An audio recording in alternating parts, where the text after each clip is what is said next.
Hello guys, introduce ko lang sa inyo itong nabili kong top box bracket para sa aking Aerox version 2. Actually, almost 1 year ko na siyang nagagamit at so far, okay naman yung performance niya. At yun nga pala yung nakamount na box dyan sa aking sa aking bracket.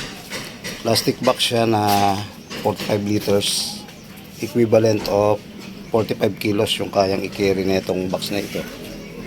Ang tanong dyan kung kakayanin ng nabili nating bracket.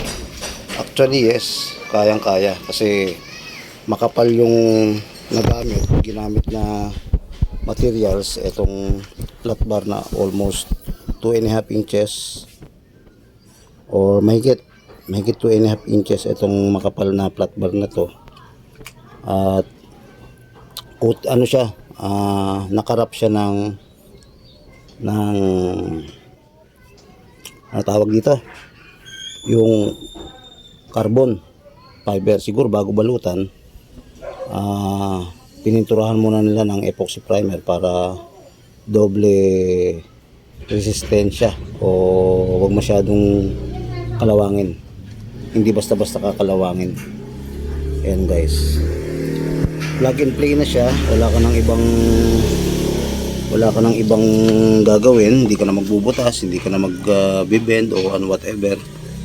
Basta itutornilyo mo lang siya dito sa tornilyuhan ng shock. Ayan, magkabila. Pero kailangan mo ng isang helper para mag-hold nitong bracket muna para ma-mount mo ng maayos. Ayan, bago mo maibobolt tong bolt nitong shock. Actually ito yung yung talagang nag-hold nitong bracket. Itong bolt na to, nakatusok yan doon sa pinaka chassis. Ito support lang, tapos ito yung nag-hold talaga. Kumbaga nagki-carry siya ng weight nitong load ng box natin.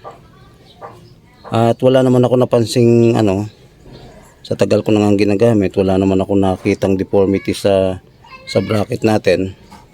Ang naging issue lang is etong bolt na ito, since na mabigat at natatagtag yung box natin. Syempre mabigat siya. Ang tendency, nagkaroon siya ng yumuyupi yung pinaka chassis. Kumbaga hindi kayang i-sustain ng chassis yung tumbok na itong bolt pagka nalulubak siya. Kaya yun yung actually ito mahaba to hanggang dyan yan sa katagalan, sa nayuyupi yung chassis, lumulubog siya, hinihigpitan ko na lang. Kaya sa mga bibili nitong nung ganitong klaseng bracket, siguro much better na pasapian ng flat bar yung chassis niya, para yung tapat nitong bolt, para hindi siya mayupi. Kumbaga dagdag lakas. Ayan. Pero dito sa natin, sa bracket natin per se, wala kang makikitang kumbaga wala siyang deformity o kahit na loadan mo kahit na i-load mo yung 45 liters o 45 kilos ng kaya i-carry yung box na yan, wala siyang hindi siya nade-deform. Hindi kagaya ng ibang mga bracket na nabibili sa sa ibang mga nagpa-fabricate na itong bracket na to. Hindi siya kumbaga nagkakaroon siya ng problema, nade-deform siya pagka nalulubak, lalo na pagka loaded palagi yung box na kinakarga. Pero itong bracket na nabili ko, talagang matibay siya, kaya nire-recommend ako to sa merong Aerox version 2 na ganito yung bilhin yung bracket. Medyo pricey siya, pero kumbaga sa sabi nga nila, lifetime mo siyang gagamitin. Masisira na yung ating Aerox, pero itong bracket na to, wag lang magkaroon ng hindi naasahan disgrasya, hindi siya basta-basta madedeform o masisira. Yan guys, maganda siya, maporma siya. Yan, para sa akin maporma siya tingnan. Hindi kagaya ng ibang mga bracket na pinabricate ng mga fabricator Hindi ano eh, kumbaga sa ano, sa paningin ko, hindi siya maganda.